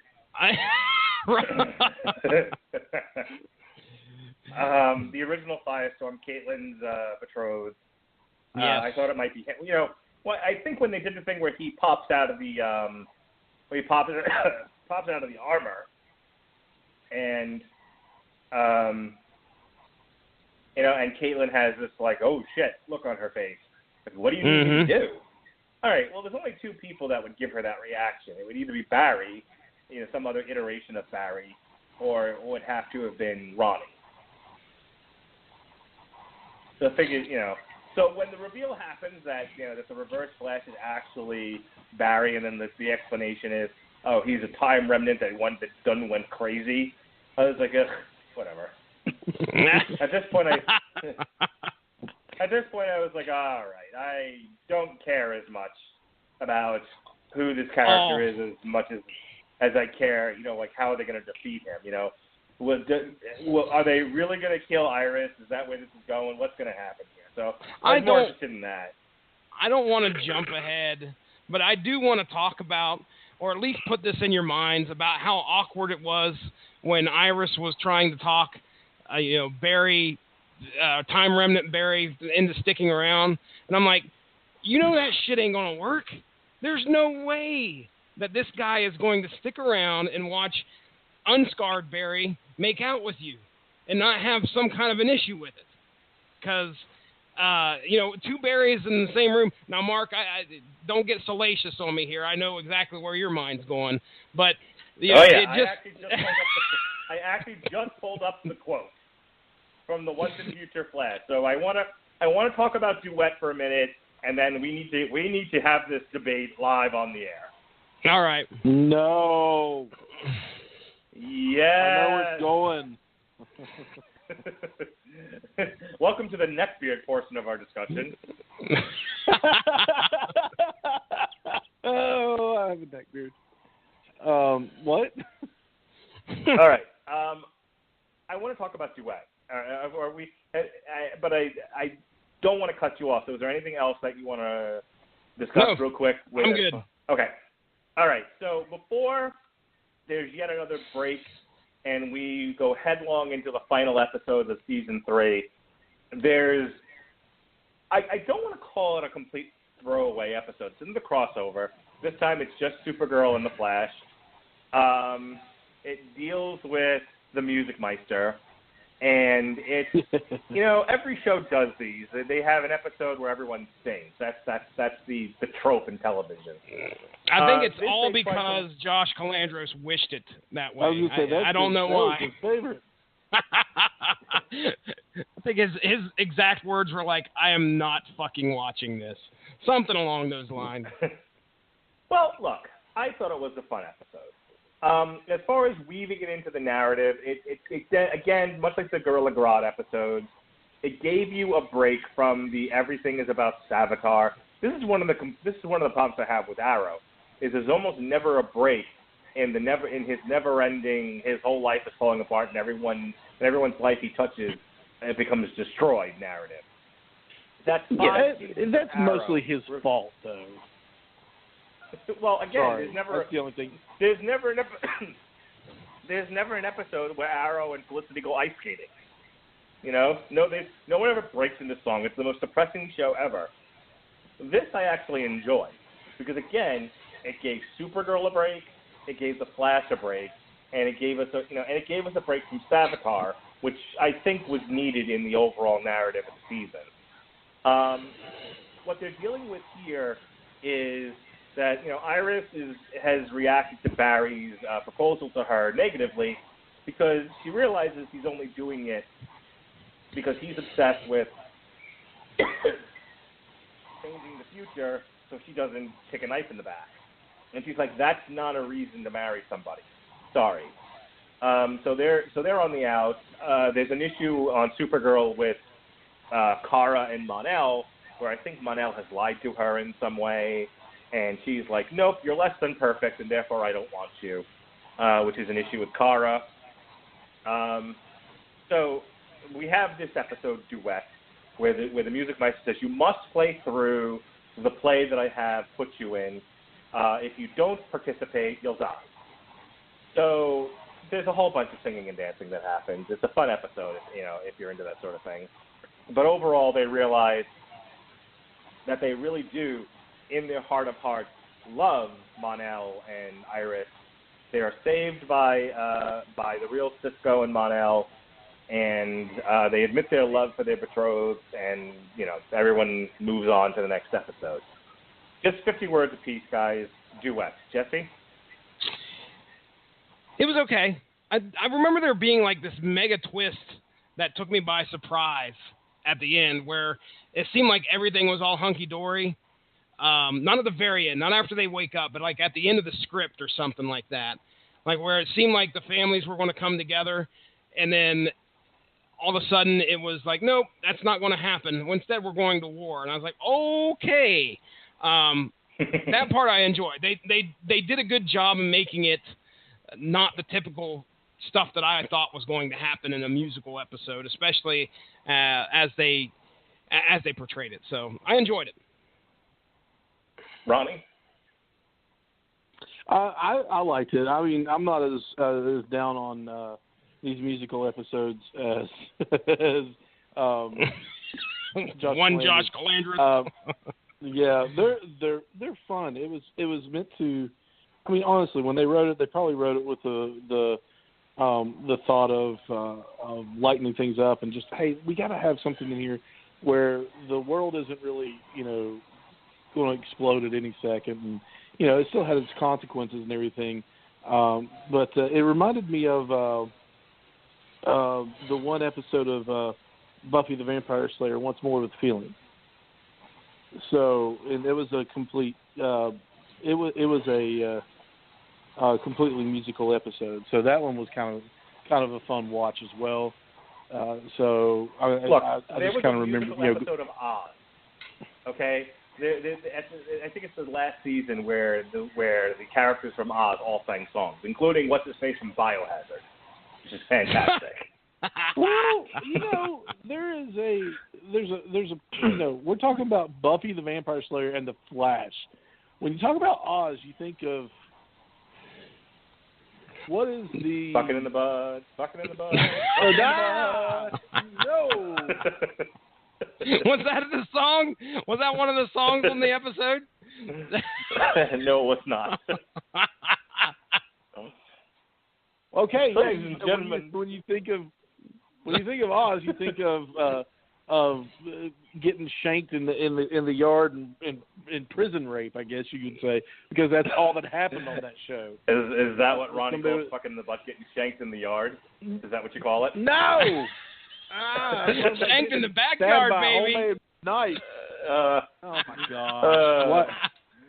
What do you all do this? Ronnie's talking to someone. Yeah. Hey, you ever been shanked in your backyard? Oh my Lord. Let me play you some music. My favorite episode of Oz. Can't let anybody listen to this one because I will stay single. All right, so before this part of the season ends and we start fresh again in a couple of weeks later, there's an episode called Abracadabra, and without getting into all the details of it, all that really matters here is that this is the episode where Caitlin almost dies, and in order to save her, they have to take off her necklace that stops her from being Killer Frost, which she then becomes. And she's Killer Frost from now until, the end of time after this. This is a major plot point of the last couple of episodes as she becomes an underling of Savitar. All right, ladies and gentlemen. We are down to the last couple of episodes, the final arc in the Savitar season of Flashpoint, Flash, Season 3. But once in future Flash, I know who you are. Cause and effect, in Fantino Street, and finally the finish line. All right, here's what happened. Barry travels to 2024, where he learns that Cisco has lost his powers after Killer Frost done shattered his hands and has caused him to use mechanical prosthetics. HR has become a successful novelist. Julian works at Iron Heights tending to Killer Frost, and Wally is catatonic with a shattered spine. Joe is depressed, and future Barry is a recluse hiding at Star Labs, like the Phantom of the Opera. And in the absence of a active Flash, the Top and Mirror Master have taken over Central City. Barry went to 2024 to learn Savitar's identity, or how exactly they were able to defeat him, I believe, is part of what drives him to go there. Now, here is what I wrote on that particular night on Facebook. If Barry ran to 2024, how in the fucking hell is he talking to himself? Wouldn't he have disappeared for 7 years? Oh, boy. let me explain this in as few words as I possibly can, because we can't do this all night. You have to actually talk about the show. But here's what I'm saying. Barry leaves 2016 and goes to 2024. He is one person. He skips everything from 16 to 24. Therefore, he should have been disappeared from history for that time period. He wasn't there to do anything. In other words, let us say, for example, it is Monday, and you hit yourself over the head with a frying pan, and you don't wake up again till Friday. You have not been able to participate in the events that took place between Tuesday, Wednesday, and Thursday. You were awake on Monday. You were awake again on Friday. How the fuck are you able to participate in time when you weren't there? Oh, Mark Radulich. You are... Oh, go ahead, continue. I don't want to cut you off. Hang on. So there shouldn't have been a Barry in 2024. The problems that he should have been dealt with would have been, where did you go for 7 years? Why are you only turning up now? No. There should have been, when Savitar goes to kill Iris, and he should have been looking around going, where did the Flash go? I don't understand. My plans have all gone to pieces. No. All right. Okay. So, one thing that you're predicating your argument on almost invalidates the argument itself. Let me explain my argument on logic. No, you are saying that, hey, if I can time travel into the future, then by what you're trying to say is that you cannot time travel into the past from the future, or back into where you were. So if first off, time travel invalidates all of that because you can move forward and backwards. So but that is a large contingent of my argument, is that you shouldn't be able to go forward. You are now absent from the timeline. However, if you go into the past, that's okay, and you can find yourself, because those things have already happened. You were there. Yeah, but you're forgetting about the fact that you can go forward into time and then go back to the same moment that you left. That's, if you have the ability to time travel, you can do either or and continue your life about the way you're going to, whatever normal things you're going to do from after traveling forward into the future. That's the way that it works. If you're trying to say that you can't time travel back, if you're trying to say you can time travel forward, you can also say you can time travel backwards and pick up where you left off. That's this is how it happens. You are one person. If you take yourself out of the timeline and skip a year, you are not participating in that year. Until you go back to where you left and then pick up where you left off. You can't be in two places at once in the future. Your present self, look, again, I'm going to go with the Monday through Friday thing. You were alive on Monday. You skipped Tuesday, Wednesday, Thursday. You reappear Friday. You don't get credit for existing in Tuesday, Wednesday, Thursday simply because of the concept that you could go back to Monday and live that time. No. The whole concept of time travel supports that you can go back and pick up where you left off. Oh man, I had a good example here. Well, use the show, okay? I mean, we're talking about in this arc the time remnant that is left behind from Barry doing all sorts of stuff. The whole time remnant concept is where Barry will go back and grab somebody and bring them one of his, I think either his future selves. He brings one of his future selves back to where he has a whole bunch of time remnants of his future self helping him do some kind of a task. I think what's his name, Okay. Professor Zoom or Reverse Flash did that. But regardless, hold on. Let me say, hold on. What he's doing there is it's showing you that he can exist at the same time in the same place. His future selves can do that. Guys, it's got to do all with the time-space continuum. I don't think me and look. Mark are going to come to an agreement because this has been stewing for like 7 months. All I know is, Mark, maybe one. You're completely destroying with your frame of thought. You're completely destroying and taking apart Jesse's absolute favorite trilogy of movies. Oh, Back to the Future stuff. And you can't. He's not touching it. He's not touching it. Whoa! He can argue at a wall all he wants. That's the impact that he's having on me. Back to the Future. Jesse and I have already discussed Back to the Future on Long Road to Ruin, and I gave Jesse the business. They told him Back to the Future. I didn't even terrible. participate in that. I didn't even participate. I had to sit on the sidelines like the good fan I am and boo your ass for giving Back to the Future 2 a bad review. He said it was bad, Ronnie Adams. He said it was bad. It's not great. It's not. I'm kidding. Back to the Future 3 is fine. Where do I go from here? Let me read what Robert Winfrey, who's my expert in temporal physics, okay? Here's what please. On April 25th at 11:44 p.m. when I was having a fucking meltdown about this episode. No, the timeline resumes normally, assuming you return and continue living after a successful mission. Consequently, you leave at a point in time and enter a slightly skewed timeline where you come back later and continue living till the timeline you reach when traveling contains you after you return with the expectation of your arrival. It's a bit of a paradox, but time travel almost always contains those. To which I responded, I like cheese.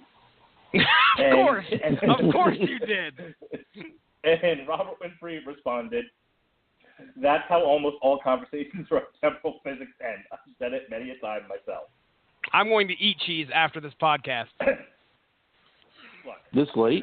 I'm going to tell it. I'm going to say it one last time because I fucking had it with this. Okay? They can have him talk to his future self all they want, but physically, Barry wouldn't have been there until he showed up after having run into the future. Okay? If you run into the future, think of this in terms of real life for just a second. If Jesse and I build a time machine, right, and we go 10 years into the future, that is 10 years we were not there for our family. We were not there participating in life. We show up 10 years. It's like space travel. Have you guys ever heard of the Luke and Leia principle where one is on a planet, the other one's traveling through space, even though they were born twins? So they're born at the same time. I think it's like Luke goes into space, Leia stays on Alderaan, and a year later, after Luke has traveled through space, he's only 1 year old. But because time operates differently on Alderaan than it does while you're traveling through space, Leia is like 20 years old. Get it? Time travel works the same way. All right? I'm finding a picture of cheese, and I'm changing my profile pic. Listen, if you and Jesse go and make a time machine, can you go back about 15 minutes and stop this conversation from ever happening? Then we got a story to tell. All I'm going to say to you is time travel works the same way as space travel and regular time on a planet. And I know this because I read the physics of Star Wars. Read the book, you'll understand. So I watched that Matthew McConaughey space movie that I can't remember the name of. Interstellar. Contact? Interstellar. Oh, the one with the space bookshelf. Yes.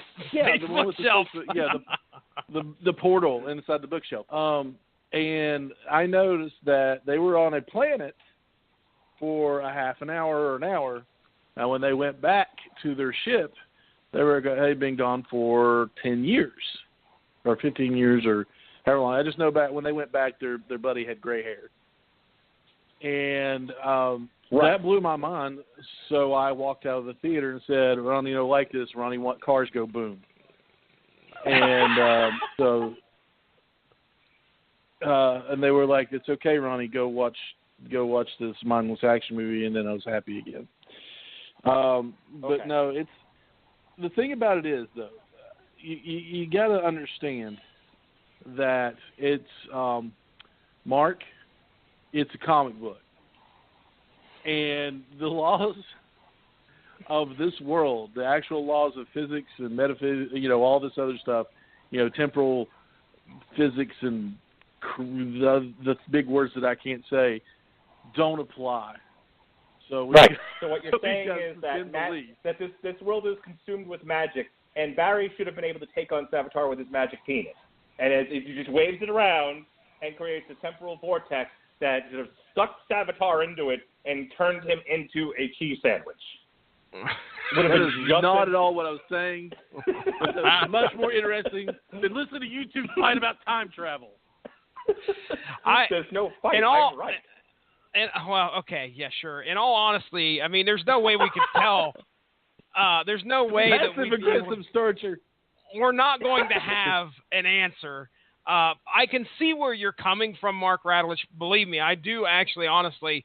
I know where you're coming from and why you would think the way you're thinking, okay? Because I understand how physics works. And next episode. I'm gonna shut up and I'm gonna give Jesse 50 more words, the last word on the subject. I'm gonna go over in this corner and I'm gonna sleep. Listen, most of my time travel knowledge, albeit I didn't go read a whole lot of books about it or anything like that, but most of it's based off of what I've seen in Back to the Future, the Back to the Future trilogy. Because there's so many scientific. Yeah, there's so much scientific research and books written on time travel. Hey, I own 3. Jesse, from now on, I'm going on Amazon and I'm finding every the physics of time travel books I can find, and I'm going to start spamming you with them. Motherfuckers. I don't have any money, but what money I do have is now being spent on sending Jesse books on the physics of time travel. Just put the links on my Facebook page. I'll delete them later. If you could see me right now, I'm just hugging my dog, and he's uncomfortable because he's uncomfortable. He's like, "Why are you doing this to me right now?" But Logan, you have to help me, buddy. Oh man, no. All right. I listen. I devote my 50 words to repeat what Robert Winfrey said, because everything that he said there, I agree with. And I don't think it has to be retold here. So, moving on. Okay. Moving on. The Once in the Future Flash, as we've just discussed, is where Barry learns how they're going to defeat Savitar, and he decides, well, why are we waiting until the future to do this? Let's shoot him with a Speed Force trap now. So they got to find the girl, Tracy Brand, who did it, but they got to find her back in 2016. I Know Who You Are. Is where we learn that Savitar is actually a future version of Barry Allen, a time remnant, if you will. That's what we get there. Cause and effect. They try to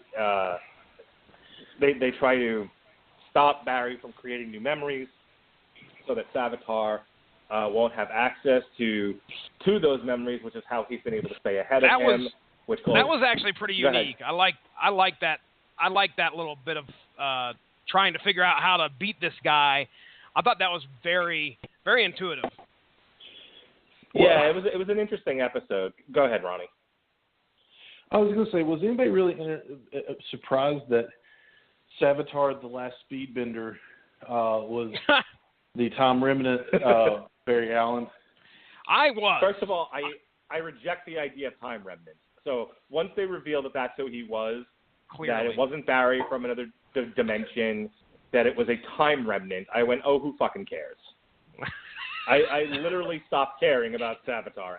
This was at the very end of I Know Who You Are, when they revealed that it's a time remnant and not Barry from another dimension or some other iteration of Barry.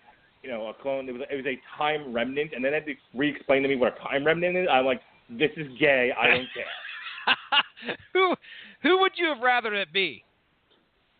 Again, I would have preferred if it had been Barry from like Earth 66.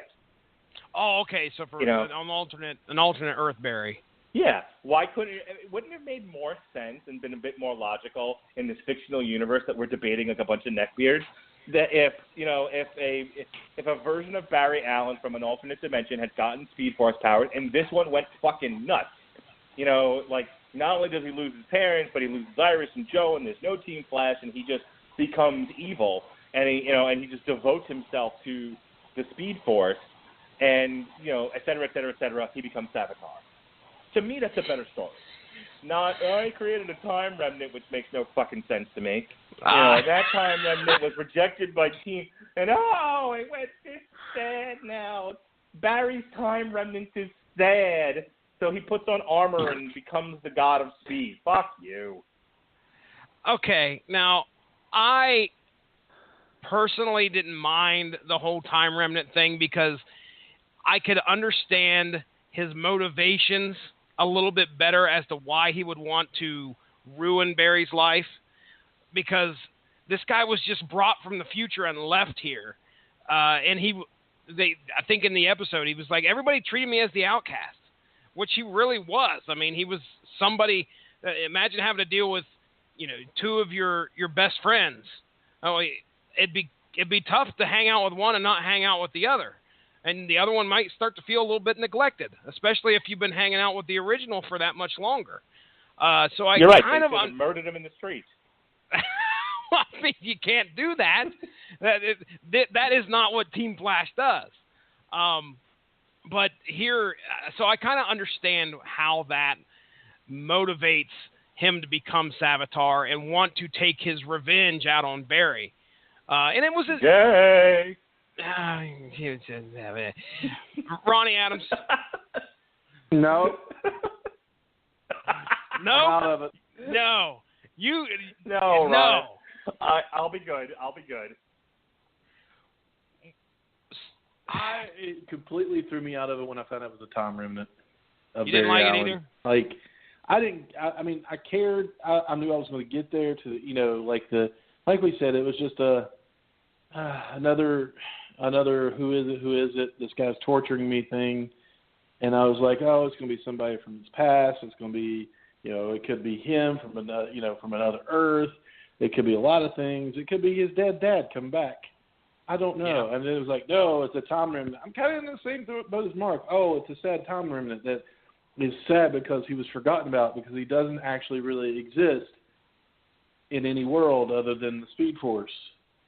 Why is he sad? Why does he want to torture Barry? Why does he want to kill Iris? And I was like, well, whatever.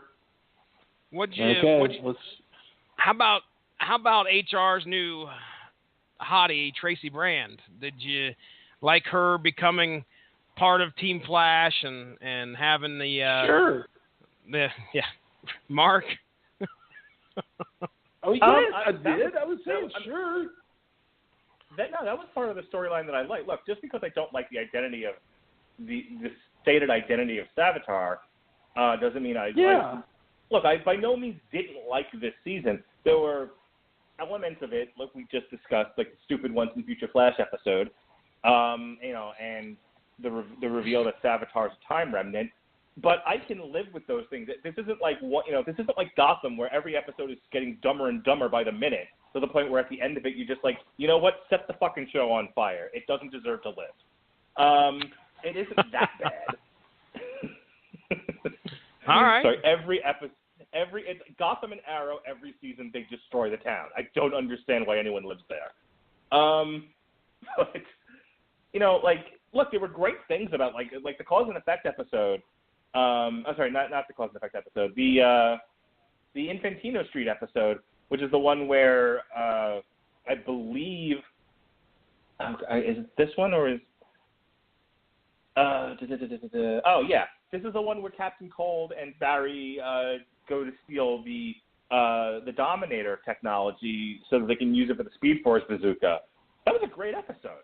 Anytime they had the guy that plays Captain Cold, I enjoy it because I love his portrayal. And again, this is another one where they messed around with, is Barry going to do the right thing or is Barry going to give in to his darker impulses? I like Captain Cold. I like Captain Cold, but I'll tell you right now, the way that he portrays the character and speaks, I think that really drives me up the wall. Like, Barry, when are you going to go back to Team Flash? He always drags it out there at the end. Now, just wait. When you guys listen to him, when he shows up again, of course, he was in Legends. I don't know if I imagine he's probably going to be showing back up on Flash a little bit more, possibly. But over in Legends, he's not been around for at least since the end of last season. I think he showed up there in the second season, like towards the end. But regardless, I do enjoy the guy that plays that character, and bringing him in, because that's one of Flash's more famous rogues. But to bring him in and have him help Barry was a neat little twist, especially since at this point, I think he had been dead and now he's back to life. He went back in time and grabbed him, didn't he? Before he died? Yeah, from 1892. Yeah. More time travel. We just don't fucking learn here on the Flash. No, well, he went back in time to find him. That's fine. Sure.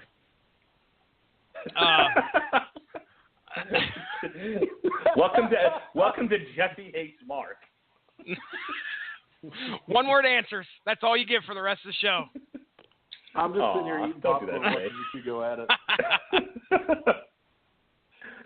All right, let's wrap this up. We have about 10 minutes left of live time. I don't really want to go over into just recording. So, at the end, once they have the thing to make the Speed Force bazooka, they try it out on Savitar.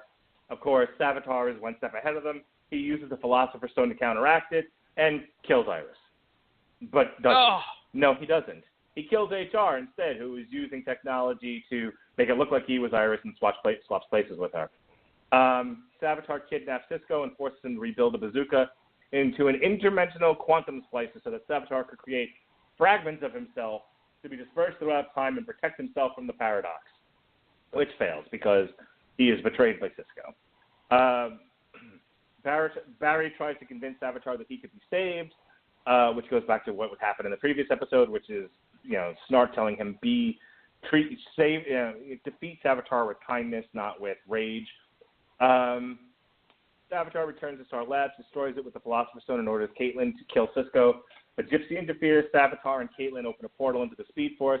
The Black Flash appears and attacks Savitar, but Caitlin stops him with her powers. Savitar attempts to execute his plan, but Cisco actually modified the bazooka into a skeleton key to free Jay from the Speed Force prison. Barry, Wally, and Jay engage Savitar while Cisco and Gypsy face off against Caitlin. Cisco convinces Caitlin to become benevolent. Barry phases through and destroys Savitar's suit before Savitar is shot by Iris, seconds before he is erased from existence. As Team Flash mourns for HR, Caitlin decides not to use Julian's cure, leaving in order to find her own purpose. A massive storm appears over Central City created by the empty, unstable Speed Force prison. Barry explains that he needs to accept his punishment for creating Flashpoint, so we begin where we end, and enters the Speed Force prison himself, entrusting Central City to Wally and the team, and that is where we leave Season 3 of The Flash, Flashpoint, with Barry Allen going back into the Speed Force to take his comeuppance for creating nonsense and foolery in this season. I'm going to give my overall impressions of how this ended and the season at large, and we'll do that to kick it around, and then we'll be done here. I think overall, because of the breaks, and because of the stuff that didn't deal directly with Savitar, I thought this was a fairly strong season. There were definitely a lot of fun moments, much like with Arrow, when it dealt with the major. I thought the weakest parts of the season at times were when they were dealing directly with Savitar and killing Iris. Because after a while, I just had enough of it. We get it, Barry. You're sad that your wife's going to get a knife in the back. I got it. 10 episodes later, I'm still sad. We get it. Shut up. there was enough other stuff going on that, unlike Arrow, I didn't feel like that was all that was happening in every episode. So I think I would give it an A-. I was definitely, I would say of all the shows that I watched, it was one of the ones where, especially towards the end, where, we do a podcast every Tuesday night at 9, and I would literally watch Flash right up to the point where I had to call into the podcast because I could not wait to watch it like the next day or when the podcast was over. I think I tried once. I fell asleep. It was just too late for me. So, like I said, overall... On the podcast or in the middle of the episode of Flash? So, you had to get that last kidney punch in there, didn't you? As far as the actual series season finale, I was curious to see if they were brave enough to kill Iris. Instead, they killed the third iteration of HR, and I feel like there's this.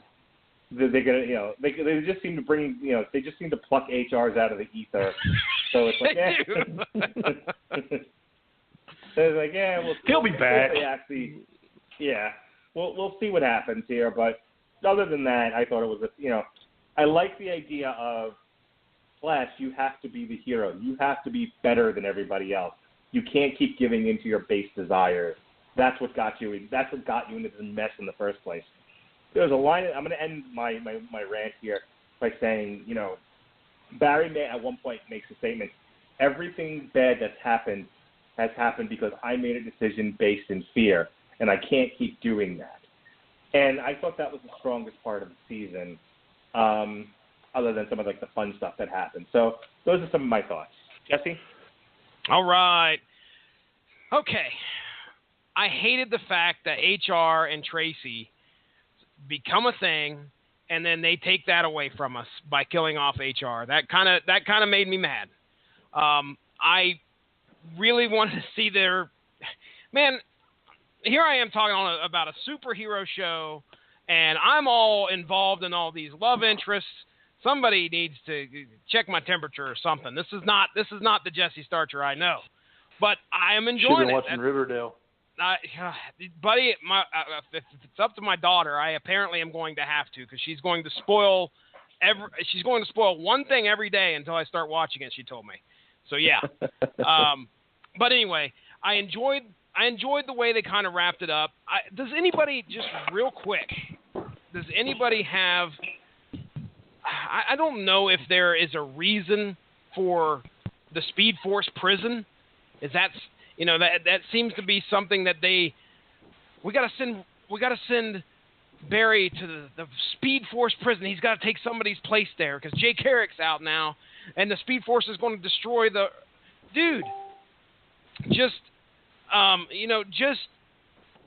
want an explanation as to why he has to go be in prison. That may be something I totally missed, but I thought that was that was something I totally didn't understand. I didn't understand why he had to go and do that. The strong point of the time travel throughout the whole series, or throughout this whole season, I was okay with that, and I think it really picked up when they focused on that second half where we've got to try and save Iris.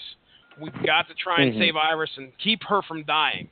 So I enjoyed that much more than the earlier part. I can remember, I think I watched the first 3 episodes, and then there was probably a good month or 2 that passed by before I really picked up the interest to go back and watch the series from where I left off. And I think it was right around when the crossover happened. I was like, okay, now I've got to get caught up so I can watch the crossover. So as for the series as a whole, the season as a whole, I'll rate it a B+. And I think a lot of that has to do with the time travel element, the fact that I probably downgrade it because I got my heart broke a couple times. But the inevitability of Iris getting killed and how are they going to take care of that kept me hooked. So there are my overall thoughts and how of the season as a whole and how it ended. So Ronnie Adams. I can agree with the B+ rating on that, or grade on that, because The Irish part of the storyline really kept me hooked. Just like you, the guy didn't really care about finding out who Savitar was because I knew it would eventually come. It was like we've said, it was just a rehash of the Jay Garrick and all that storyline. Sucks that Wells died, but I mean this is the second time he's died, really. So they'll just get another one from another Earth.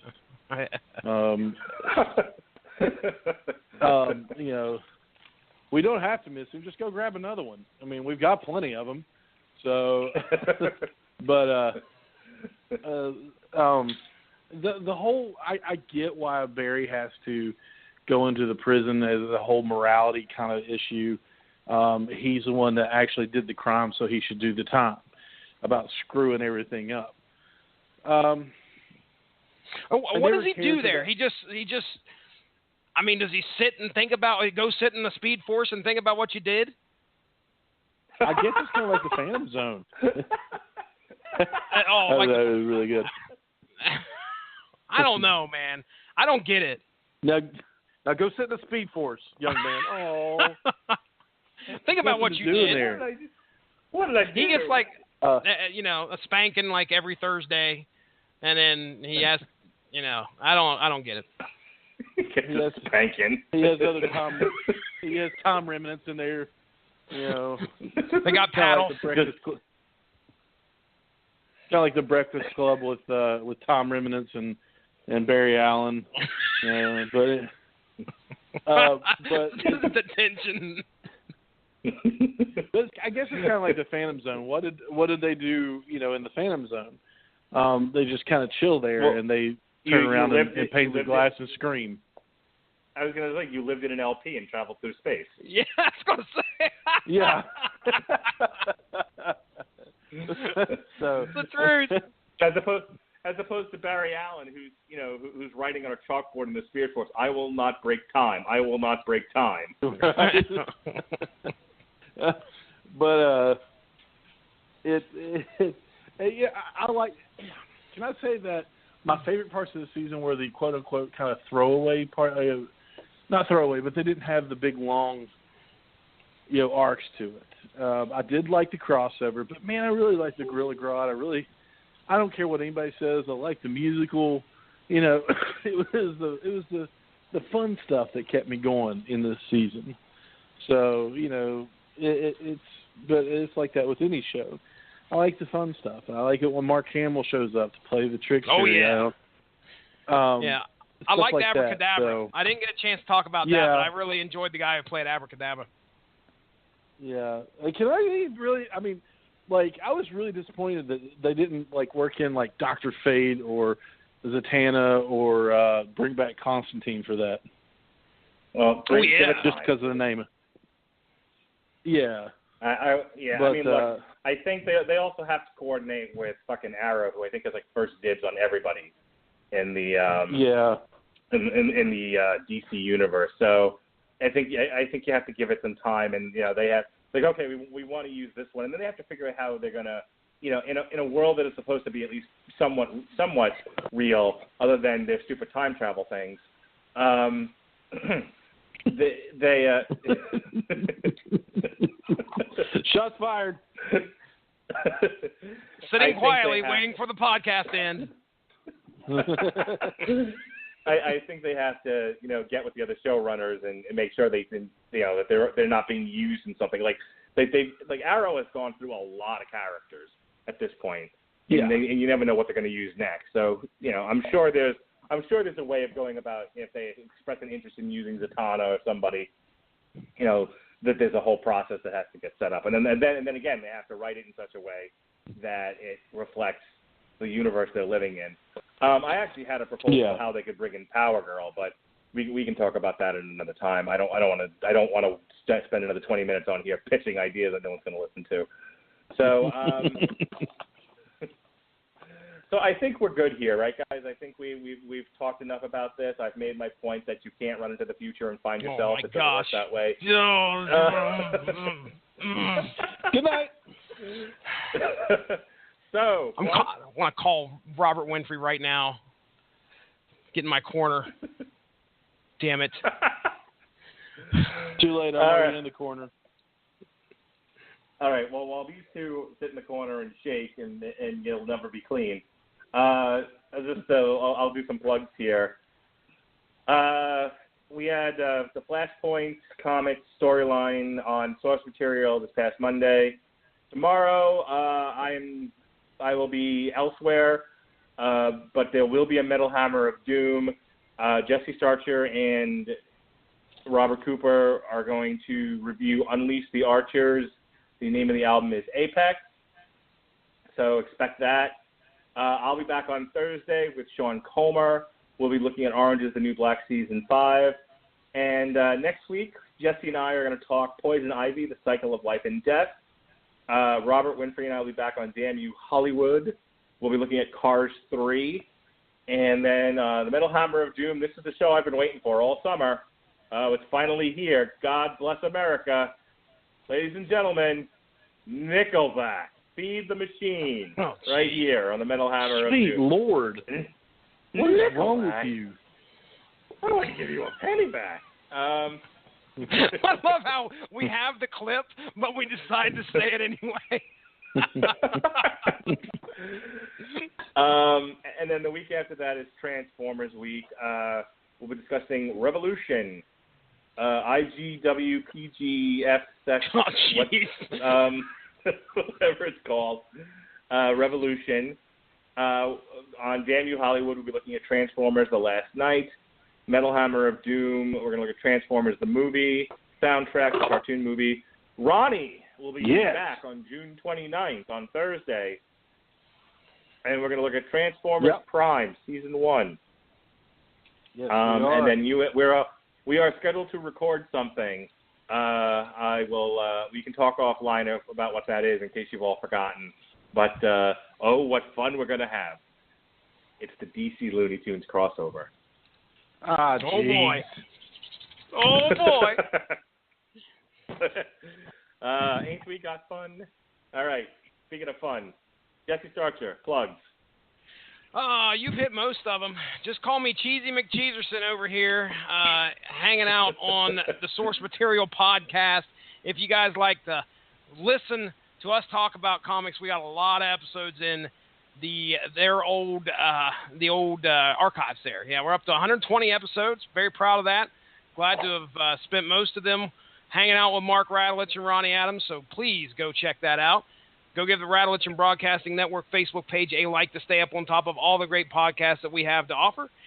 You can check out a lot of great content on Blog Talk Radio for Radulich and Broadcasting Network. We have all sorts of stuff dealing with video games, which the W2M guys have been dropping content like it's hot. They are doing some stuff with E3 right now. So if you're a video gamer and you like to know about what's going on with the current E3 news, we just had a huge upload, like I think close to 10 episodes dealing with video games and wrestling. Stuart Lang with his Press Start podcast deals with video games as well, so check that out.